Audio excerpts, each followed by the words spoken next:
Hey everyone. I'm doing a bit of an emergency pod here for a sad reason.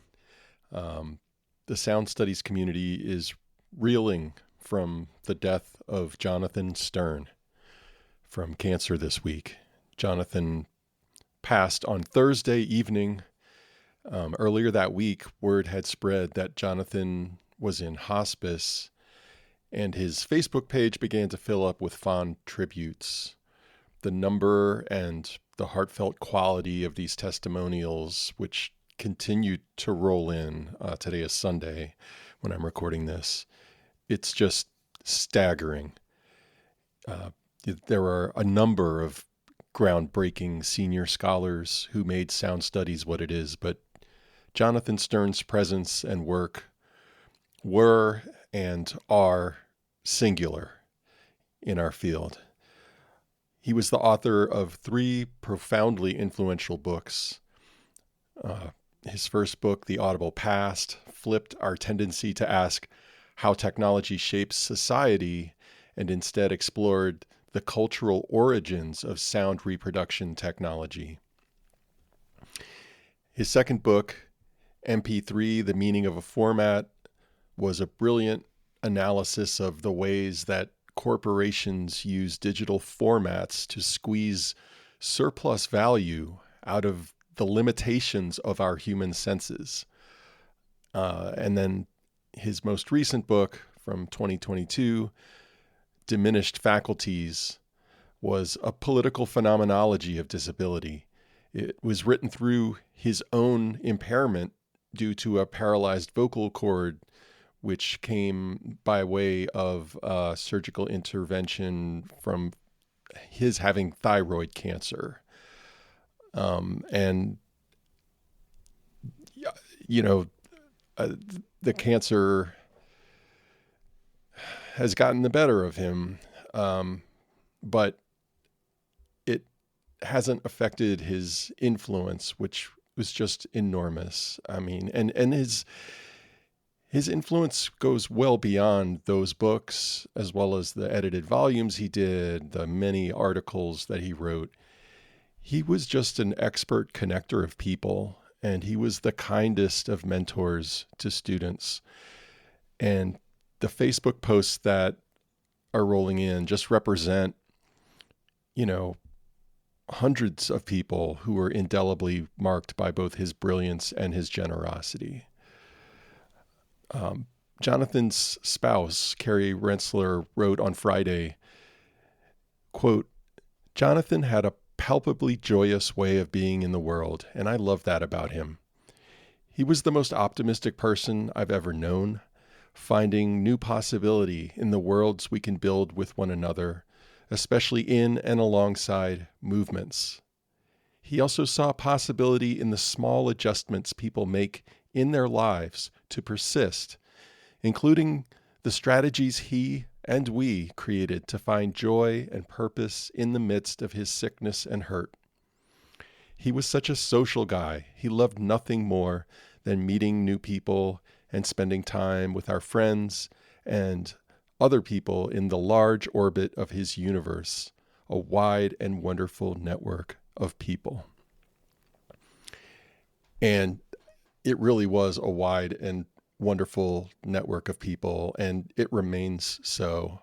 There are people in my life who I've met because of either the direct or indirect influence of Jonathan, lasting relationships, friendships, scholarly relationships.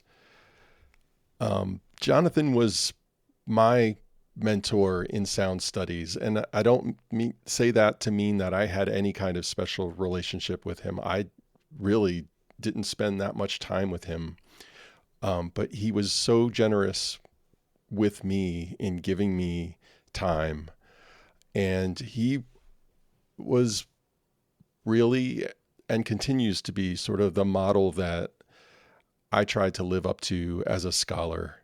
And I was just thinking about, those WWJD bracelets. I realized that I've kind of had a mental one on for probably the past 15 years. What would Jonathan do? Um, as an early PhD student, I was naively fumbling around trying to talk about sound and technology from an anthropological, cultural studies perspective. And I just really wasn't quite sure how to do that. And Ted Streifus told me about his friend Jonathan's book, The Audible Past. And that book was my introduction to sound studies. I read insights that I myself had intuited, but here they were, like fully articulated, thoroughly researched, and completely historicized. And I also saw on practically every page ideas that I had never considered. And the Audible Past just presented this new and subtle way of understanding the interplay between our sound technologies and our beliefs about sound and our techniques of listening. Just that concept of techniques of listening was not one that I had really given any thought to before I saw Jonathan's work.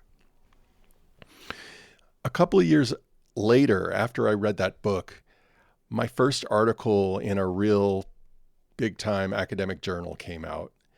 And I finally felt the courage to take Ted Streifus up on his offer to sort of do an email of introduction to Jonathan so I could get maybe some feedback on my article. Well, Jonathan responded immediately, and it turns out he had already read my article. And I mean, that's just, again, it doesn't say anything about me. It's just the voracious scholar that Jonathan was, that he had already read my work. And he liked it, but he also said that he wished I had contacted him earlier because he had some feedback that I could have incorporated into the final article. And so this was the start of a mentorship that, like I say, it says nothing about me. I suspect he provided this kind of mentorship to hundreds of junior scholars, people like me who were not his students, not his responsibility. And yet to Jonathan, we were his responsibility.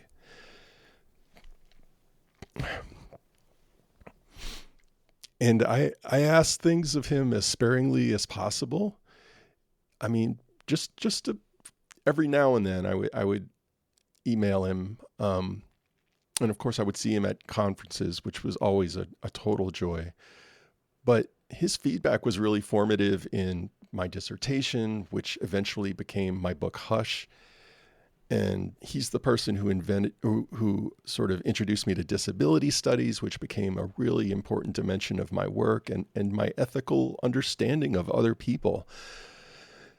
And when Jonathan wanted Hush to be part of his SST book series with Lisa Gittleman on Duke University Press, that was the ultimate validation for me. That meant more to me than basically anything else.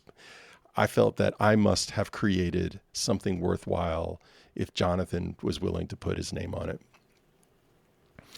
So WWJD still comes up for me pretty often.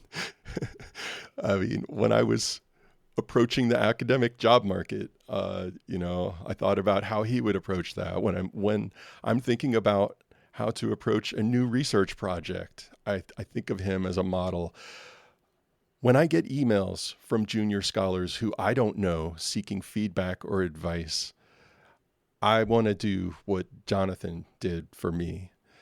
And when I start to feel cynical about the academy and I feel mistreated by it, and I feel ready to just sort of withhold my own contributions to others in this space, I think of him and try to appeal to something larger in myself and something less self-serving. It's not like I've turned him into some kind of surveilling God in my head.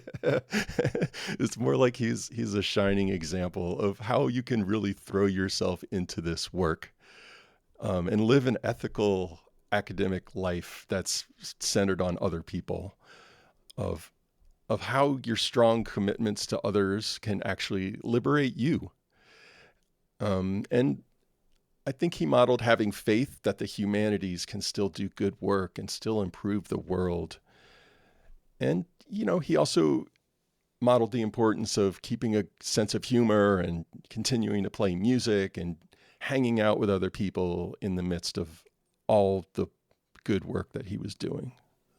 So when I learned of Jonathan's passing on Friday, this month's episode was already finished, but I just didn't feel like I could drop, a new episode of this Sound Studies podcast without saying a few words about Jonathan. My heart goes out to Carrie and to everyone else who is already missing him. And we were really fortunate.